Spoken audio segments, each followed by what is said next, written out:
We're back! Special edition. We're back! Special edition of the Landmark Sports Show. Season 4. Season 4. We call him College Ant now. College Man. College Man Ant. And with the new braids. New braids. New phone, so we're coming in crystal clear. Crystal clear this time. Not much new with me though. Ant's got a lot of fun new stuff going on. Same old me. But we're excited to bring a special edition Season 4 show. That's right.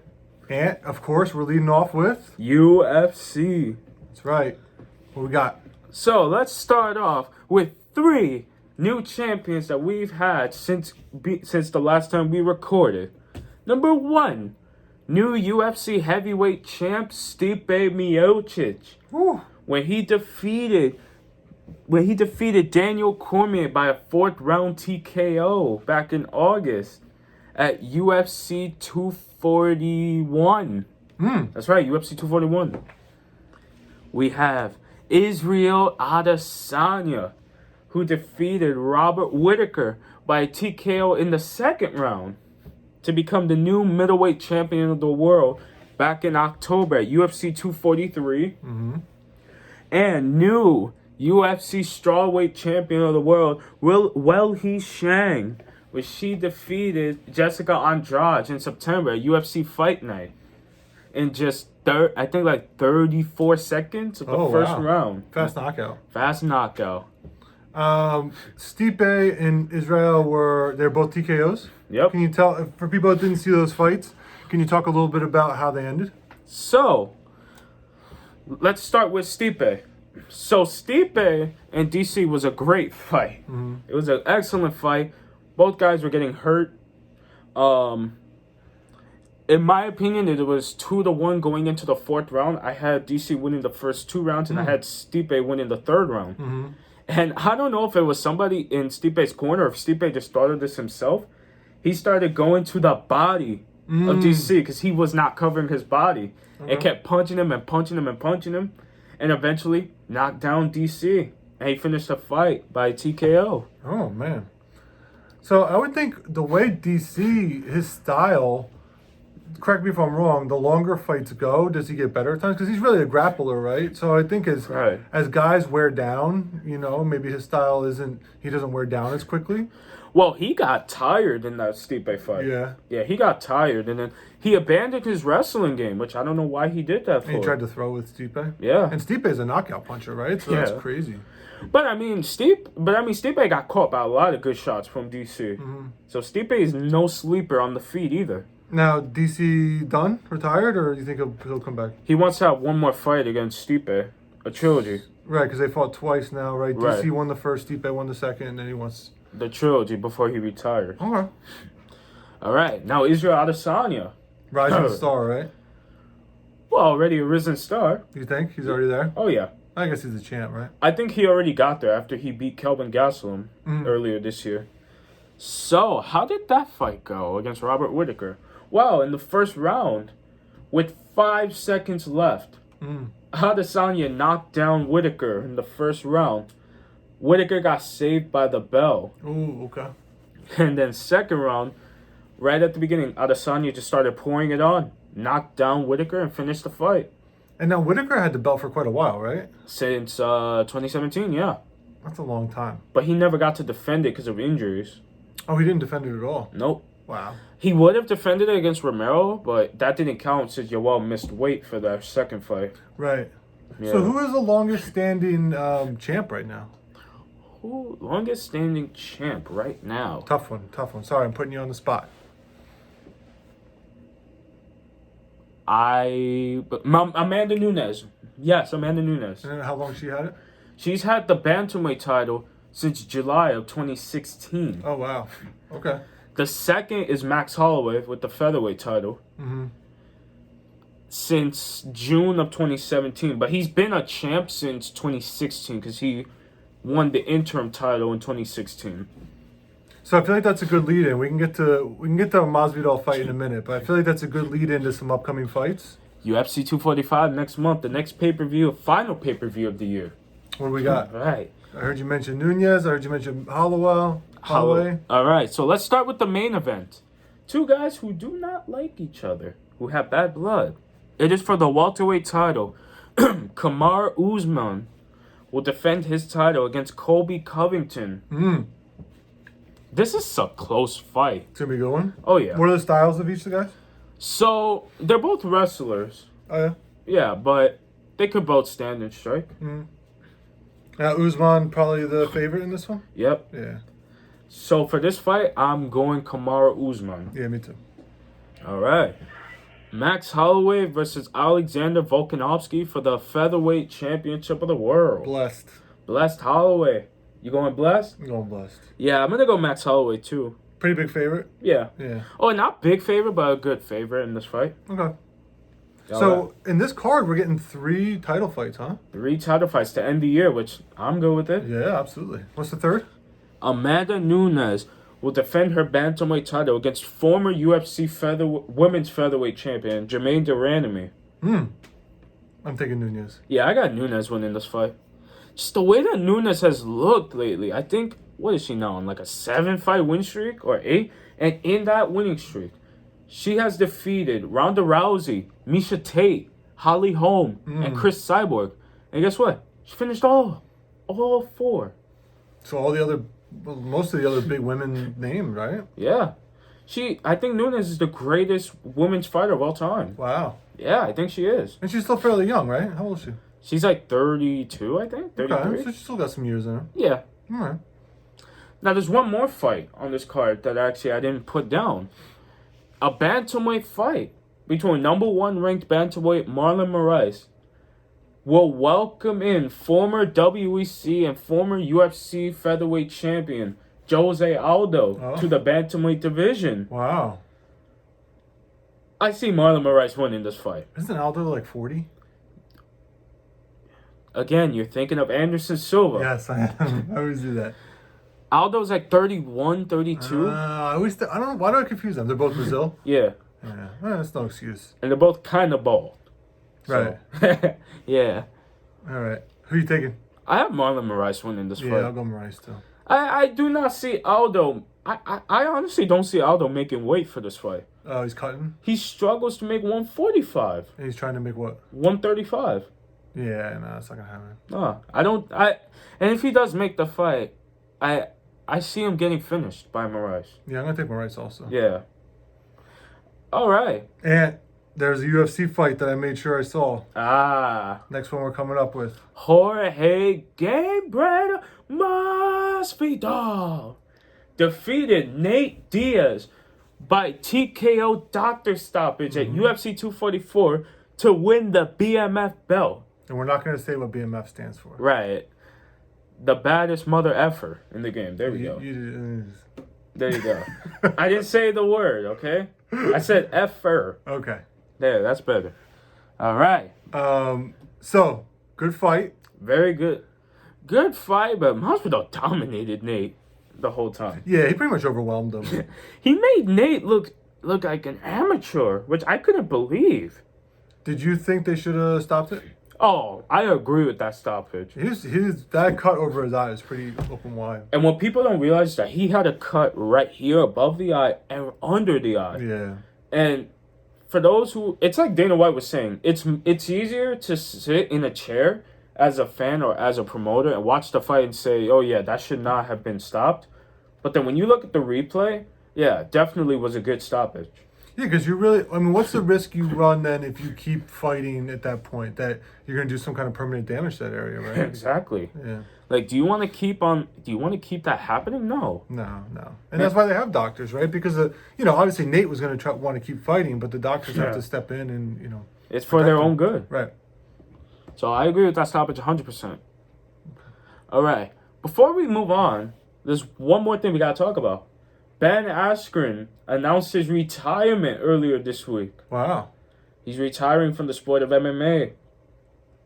He's retiring on a 2-fight losing streak. Mm-hmm. One of them came to a 5-second knockout loss to Jorge Masvidal. And the other one came to a submission loss by Damian Maia. Mm-hmm. Wait, this is the guy that Masvidal knocked out? In 5 seconds. That guy's retiring? He's retiring. Oh, man. He's retiring. because of hip problems that he's been having for a while, he's actually going to get surgery. Oh, yeah? Hip replacement. Oh, wow. Yeah. That's no joke. Apparently, he's had hip problems for like the past 3 to 5 years. Wow. So now he's going to get that fixed. Okay. All right. We'll wish him well. And he's had a very good career. I mean, he was the former 1FC champion, undefeated in the promotion. He was the former Bellator welterweight champion, also undefeated in the promotion. Mm-hmm. But he just never lived up to the expectations in UFC. Once he got to UFC. Yeah. Okay.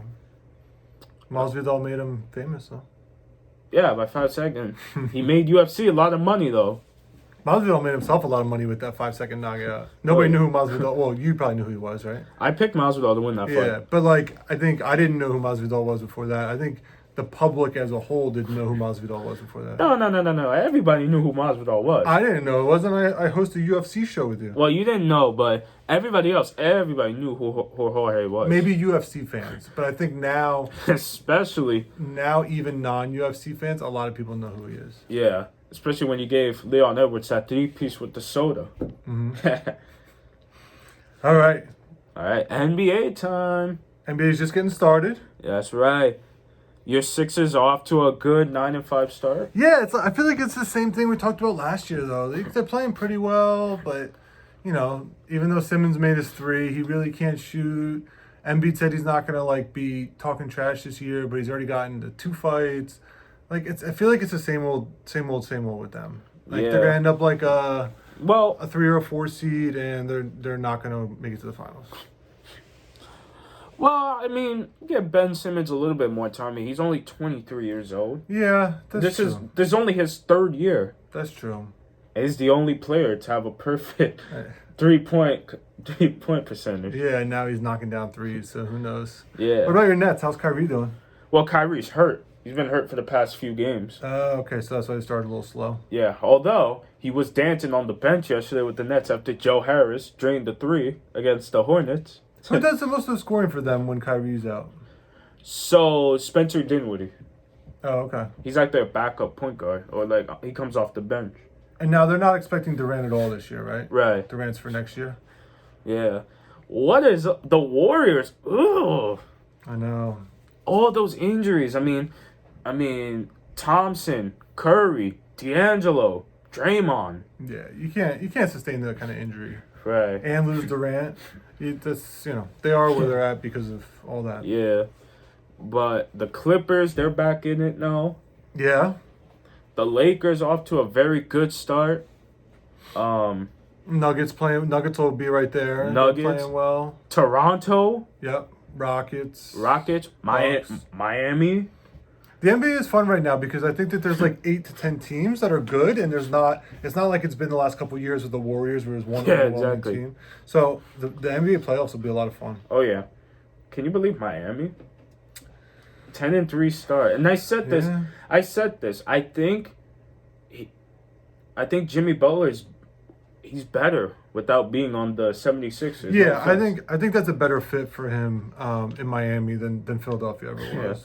I think Philly, it just focused so much on Simmons and Embiid that really kind of Jimmy Butler was really wasn't in the picture.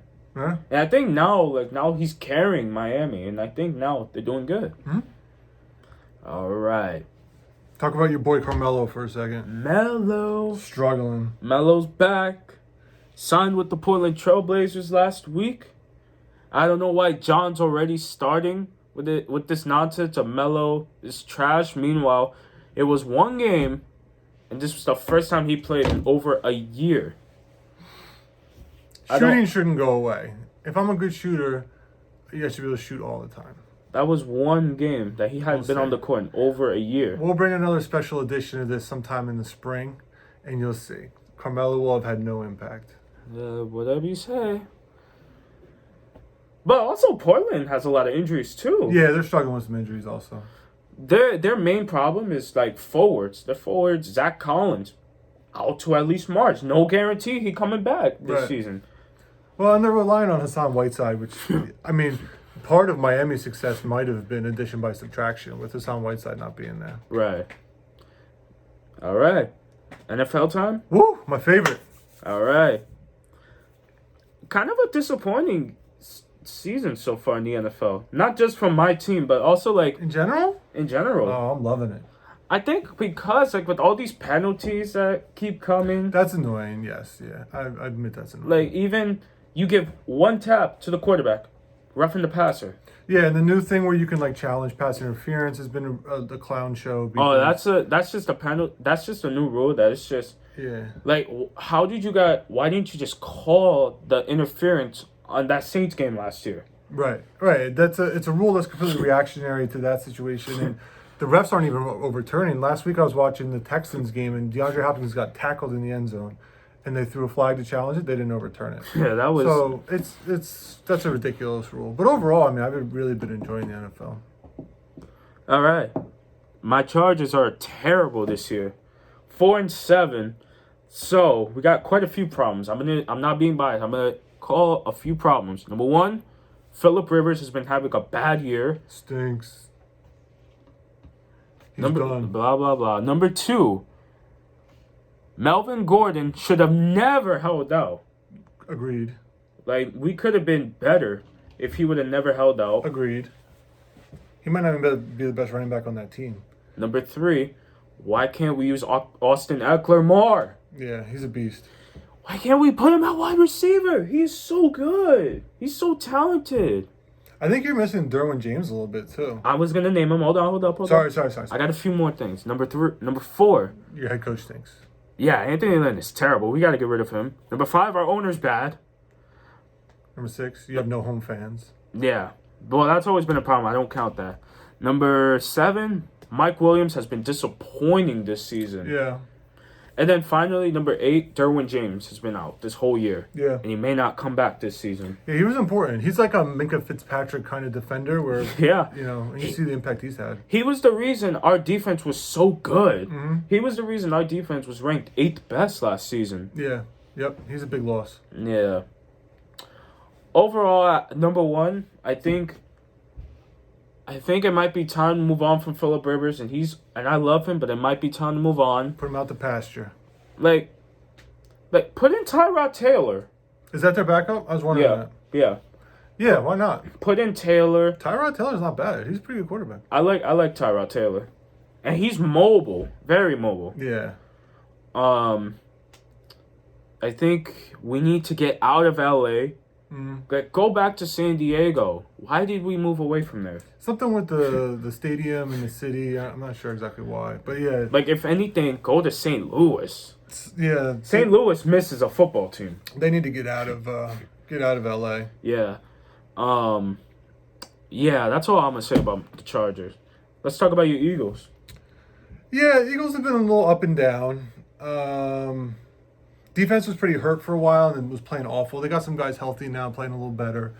Carson Wentz, on one hand, you could say he doesn't have a lot around him in terms of wide receivers. Alshon Jeffrey's been injured. Deshaun Jackson's been injured. Nelson Aguilar can't catch. Yeah. But on the other hand, He's pretty bad. I was explaining this to my dad the other day and saying how like Aaron Rodgers for a long time has been doing it without a lot around him. So if you want to be one of those really good quarterbacks, you got to create and you got to make guys better, and he's not doing that. No, I really don't. And then he didn't come in the clutch moment. No, against the Patriots, he really didn't. No, did you watch that last drive? Yeah, he was had a couple opportunities to make throws and he missed them.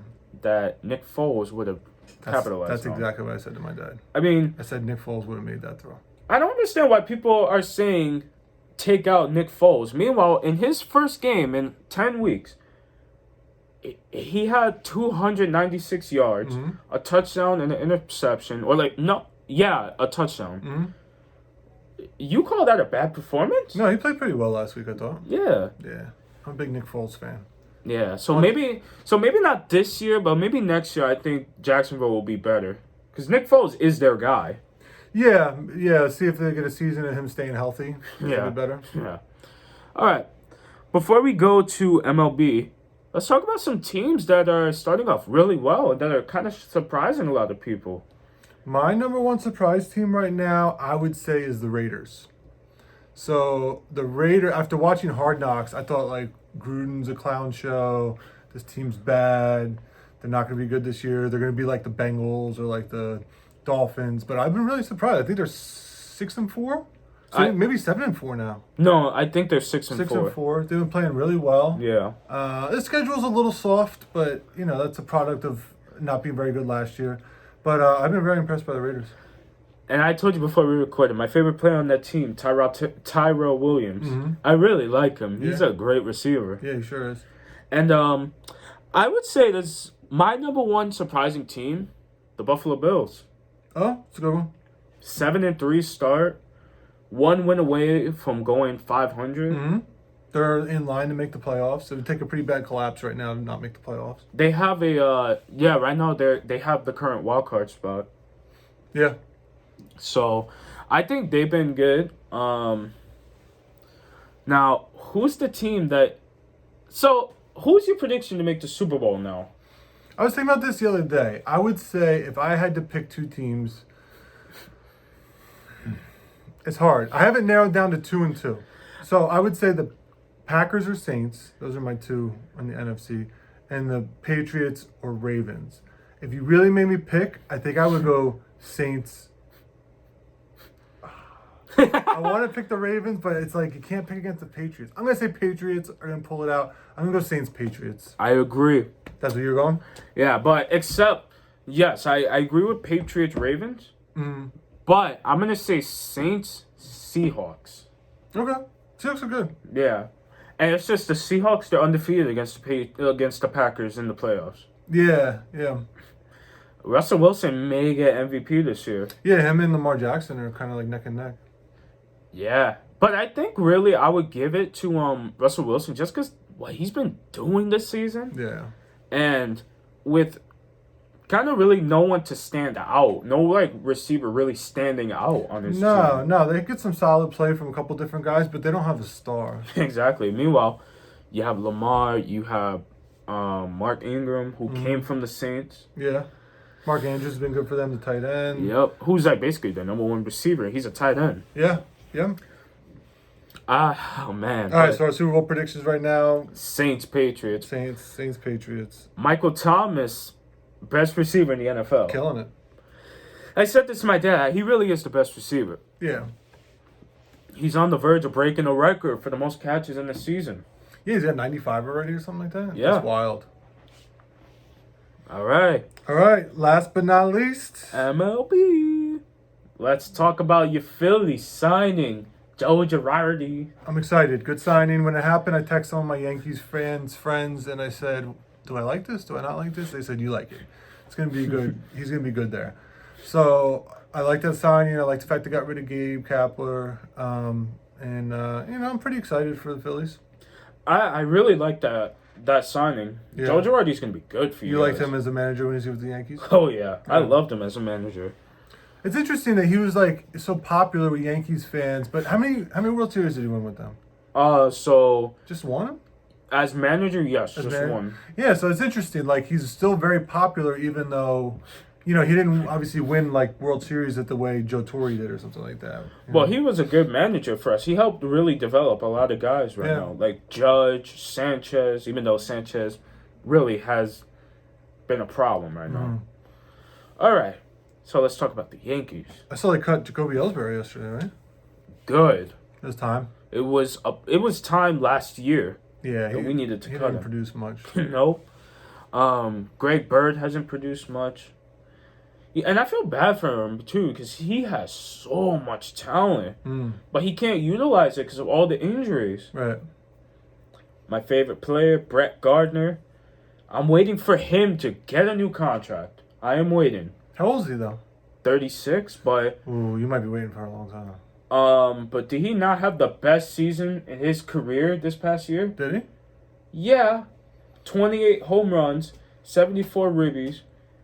He played so many games in center field because of Hicks, Judge, Stanton being all hurt. Yeah, but when he's 36, he's not going to get much of a contract. I would say maybe 2 years. No, he needs a 2-year deal. Yeah. And if he could be a Yankee for his whole career, he may end up being in Monument Park with quite a few guys that are there. Okay. I think so. Not a Hall of Famer, but Monument Park. Maybe. Monument Park. Maybe. I think he deserves He it. has been there for a long time. And he's like a leader in the clubhouse. He's been helping Aaron Boone, all the coaching staff. I wouldn't be surprised if maybe after he retires, Yankees bring him back as like a coach. Oh, like a bench coach or something? Yeah. I wouldn't mind that. Yeah. Waiting for Didi Gregorius. Waiting to see what happens with him. Dylan Patanzas, Austin Romine. We have quite a few free agents this year. Yeah, what the Yankees did this year was very impressive. For the amount of injuries they had to stay, as good as they did and be right there at the end. Yeah, with Boone saying my guys are savages in the box. The greatest manager-umpire argument ever. Yeah. Nothing will ever top that. And I think it's rigged that he did not get manager of the year. I think that's messed up. Yeah, I don't think that's fair. Who got it? It's the dude from the Twins who was his rookie year. Yeah. He didn't deserve it. Nah, Boone probably deserved it. And then the guy from the Nationals, I think he should have gotten manager of the year with the way that... He didn't get it? No, he didn't get it either. Oh. It was the dude from St. Louis, but the fact that the guy literally brought his team to a World Series championship. Yeah. My God. A team that had really been like snake bit for a while, and had really trouble busting through. Yeah. Yeah, it was impressive. What do you think about Beltran signing with the Mets as their manager? I don't know. How much manager experience? He doesn't really have any. But I guess Aaron Boone didn't have any. In baseball, I guess if you're a smart baseball guy, you can manage and still... Yeah, because Boone didn't have any managing experience in his first year. Yeah. Brought the Yankees 100 wins. Yeah. So, who knows? I think Beltran will be good with the new young team that the Mets have. Yeah, hopefully he can relate to those younger guys. Yeah. All right. I think that does it. That's a wrap. I think this is officially the longest episode we've done. It is now. Approaching 28 minutes. Look at that. Over 27 minutes. Yeah, so that's what special editions are. They're deep, they're long. They're not going to be very frequent, but you got to look out for them because they're coming. Definitely. All right, that'll do it. That'll do it. Have a good... We won't say have a good week because it's going to be more than a week. Or have a good Thanksgiving. Have a good Thanksgiving. And we'll see you guys in the next video.